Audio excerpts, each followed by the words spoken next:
D pharma करने के 5 चौंका देने वाले फायदे जो आपने नहीं सुने होंगे। अगर आप डी फार्मा करने की सोच रहे हो 2023 में, चाहे आपने डी फार्मा कर लिया हो, लेकिन ये बातें बहुत कम बच्चों को ही पता होती है, तो क्या अपना पर्सनल एक्सपीरियंस आपके साथ शेयर करने वाला हूं। यहाँ पर आपको कंप्लीट जानकारी दूंगा कि आपकी जॉब्स क्या क्या हो सकती हैं, क्या क्या आपकी करियर अपॉर्चुनिटीज हो सकती हैं और आपको कौन कौन सी जॉब्स में कितनी कितनी सैलरी मिलती है। तो कुछ दिनों में हम स्टार्ट करने वाले हैं एक जॉब पोर्टल, जहां पर हम आपको बताएंगे फार्मासिस्ट में कौन कौन सी जॉब्स आती हैं, उसमें आपको कैसे अप्लाई करना है और वहां पर आपकी जो प्रिपरेशन होगी वो भी हम ही करवाएंगे। और जो आपकी प्रिपरेशन करवाएगा वो वहां का एम्प्लॉय होगा उस कंपनी का जिस कंपनी में आप अप्लाई करना चाहते हैं। तो ये हम स्टार्ट करने वाले हैं। तो आप हमसे कनेक्ट रहिए फेसबुक पर, इंस्टाग्राम पर और टेलीग्राम पर, और हर जगह आप हमसे अपडेट रहिए ताकि जब भी कभी भी हम स्टार्ट करें तो आप हमसे सबसे पहले कनेक्ट हो सकें।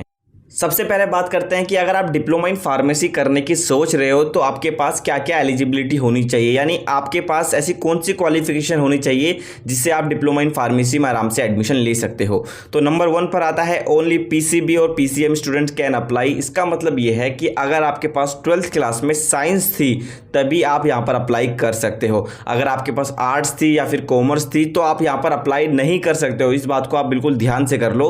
लेकिन उसका भी एक सोल्यूशन है, वो मैं आपको बताता हूँ। NIS student also can apply. जो ओपन स्कूल होते हैं, जो यानी जो ओपन से जो 12th करते हैं साइंस से, तो वो भी यहाँ पर अप्लाई कर सकते हैं। अब जो आर्ट्स स्ट्रीम के बच्चे हैं और जो कॉमर्स स्ट्रीम के बच्चे हैं वो यहाँ पर ओपन से अपनी 12th साइंस से करके वो अपना यहाँ पर डिप्लोमा इन फार्मेसी कर सकते हैं। ये सिर्फ यही तरीका आपके पास है, इस तरीके को करिए तो आप डिप्लोमा इन फार्मेसी कर सकते हो।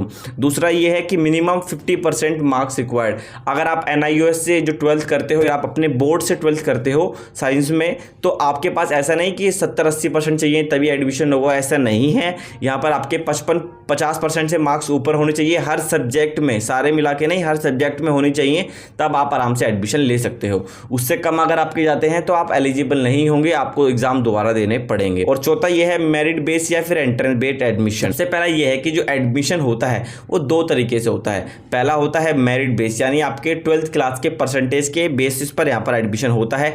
आप डिप्लोमा इन फार्मेसी में कहीं पर भी चले जाओ, हर जगह मेरिट बेस पर ही एडमिशन होता है। लेकिन यूपी में एक एंट्रेंस होता है तो उसका अलग है, लेकिन बाकी स्टेट में हर जगह मेरिट के बेसिस पर ही एडमिशन होता है। दिल्ली हुआ, हरियाणा हुआ और पंजाब हुआ, राजस्थान हुआ। सबसे पहले मैं आपको अपने बारे में थोड़ा सा बता देता हूं कि मैंने बी फार्मा किया हुआ है दीपसार कॉलेज दिल्ली से, और मैं यहां से currently MBA in pharmaceutical management कर रहा हूं। जब मैं बी फार्मा कर रहा था तो मेरे सामने हर एक साल एक डी फार्मा का बैच पास आउट होता था, तो मुझे काफ़ी सारा एक्सप्लोर करने को मिला कि बच्चों ने बताया कि डी फार्मा के बाद क्या क्या करियर अपॉर्चुनिटीज़ हो सकती हैं, और काफ़ी सारे बच्चे अभी जॉब कर रहे हैं, जितने भी बच्चे डी फार्मा करके जा चुके हैं हमारे कॉलेज से। तो सबसे पहला फ़ायदा तो यहाँ पर यह होता है कि अगर आप डी फार्मा के बाद बी फार्मा करना चाहते हो तो यहाँ पर एक सिस्टम होता है जिसको हम बोलते हैं लेटरल एंट्री।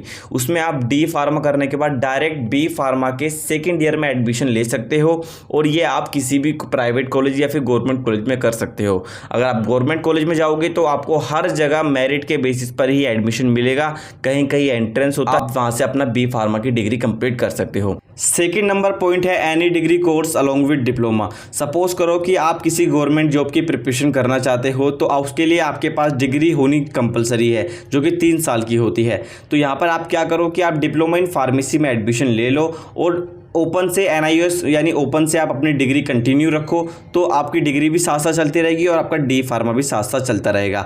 और आपकी डी फार्मा में आपको इतना पढ़ना नहीं होता है, आप थोड़ा बहुत पढ़ के भी पास हो सकते हो। तो अपने गवर्नमेंट जॉब की प्रिपरेशन तैयारी रखो, आपके पास 2 साल आपके खराब नहीं होंगे अगर आपकी गवर्नमेंट जॉब भी नहीं लगती है। डी फार्मा कंप्लीट होने के बाद आप रजिस्टर फार्मासिस्ट बन जाओगे, आपके पास खुद का लाइसेंस आ जाएगा, और उसके बाद भी आपको 1 साल और मिलेगा ताकि आप अपनी गवर्नमेंट जॉब की प्रिपरेशन कर सको। आप फार्मासिस्ट भी बन जाओगे और आप अपना गवर्नमेंट जॉब की प्रिपरेशन भी आपके साथ साथ चलती रहेगी। एंट्रेंस एग्जाम प्रिपरेशन, सपोज करो कोई स्टूडेंट अगर 12th क्लास पास करता है, उसके बाद फिर 2 साल कोचिंग लेता है नीट के लिए, या 3 साल लेता है, और उसका नीट में फिर भी नहीं होता है या फिर JEE में नहीं होता है, तो ऐसा बिल्कुल भी करने की जरूरत नहीं है। आप 12th पास करने के तुरंत बाद डी फार्मा में एडमिशन ले लो और साथ साथ अपनी नीट की या फिर JEE की अपनी तैयारी चालू रखो। उससे क्या होता है, आपके 2 साल वेस्ट नहीं होंगे, आपके पास 2 साल का मौका रहेगा, 1 साल फर्स्ट ईयर सेकेंड ईयर, और अगर आप आपका 2 साल बाद नीट में हो गया तो आप फार्मासिस्ट भी बन जाओगे, और जो आपको डॉक्टर जो भी कोर्स मिला है आपको BDS MBBS वो भी आप कर सकते हो। तो ये सबसे बड़ा बेनिफिट है जो मैं आपको बताना चाहता हूँ। ये गलती कोई भी मत करो, 2-2 साल बच्चे वेस्ट करते हैं, 3-3 साल वेस्ट करते हैं, तो वेस्ट करने की ज़रूरत नहीं है। और बल्कि मैंने तो यहाँ पर भी देखा है कि बच्चों का B फार्मा में एडमिशन ले लेते हैं जो कि 4 साल का होता है, और उनका सेकेंड ईयर में ही नीट निकल जाता है। और जो नीचे के 2 पॉइंट हैं ये बिल्कुल सेम है। Other entrance exam preparation, NEET के अलावा जो JEE होते हैं या फिर जो भी एग्जाम्स होते हैं आप उनके प्रिपरेशन कर सकते हो बिना कोई साल खराब किए।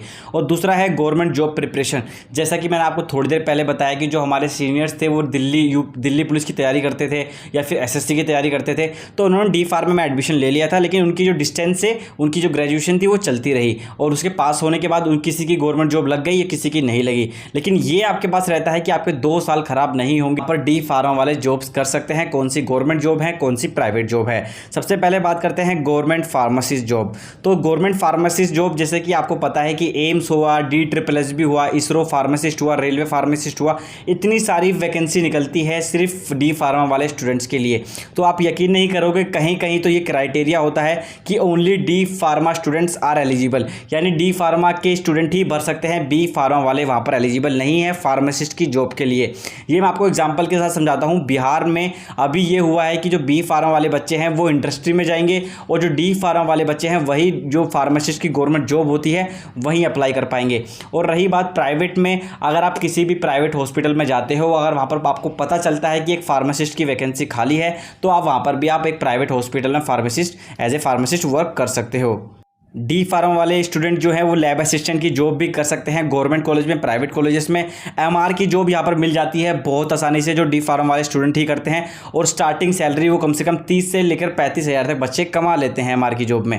उसके बाद जब आपकी कैंपस प्लेसमेंट होगी B फार्मा के बाद, अगर आप B फार्मा करते हो तो यहाँ पर आपको प्रायोरिटी मिलेगी थोड़ी सी। उसके बाद आप मेडिकल स्टोर पर जॉब भी कर सकते हो। अगर आप अपना लाइसेंस देते हो तो वहाँ पर आपको 15 से 20 हज़ार रुपये दे देगा, ताकि आप उसके मेडिकल स्टोर पर काम कर सको आपके लाइसेंस के साथ ही।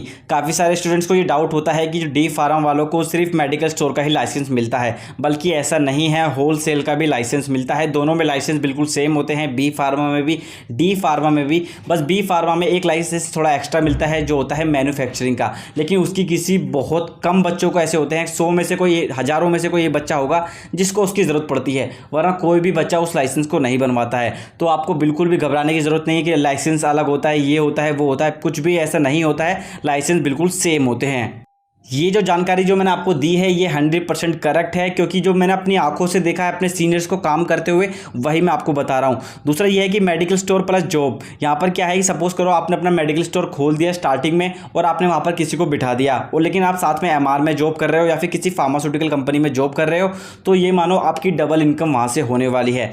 और जो स्टूडेंट जो D फार्मा करके B फार्मा करते हैं, वो क्या करते हैं कि अपना लाइसेंस रेंट पर दे देते हैं, तो वहाँ से 5,000 रुपये 4,000 रुपये महीना आता रहता है, और स्टूडेंट उसी से अपना खर्चा पानी चलाते रहते हैं। तो आपका B फार्मा भी काफ़ी आसान हो जाता है। तो ये जो जानकारी मैंने आपको दी है ये सारी बिल्कुल मैंने सीनियर्स को देखते हुए सीखी है, और ये सीनियर्स ने करके भी दिखाया है। तो आपको बिल्कुल भी टेंशन लेने की ज़रूरत नहीं है कि D फार्मा कर रहा हूँ तो गलत कर रहा हूँ, ऐसा नहीं है। आपके लिए बहुत करियर अपॉर्चुनिटीज़ हैं। तो आज के लिए इतना ही, धन्यवाद।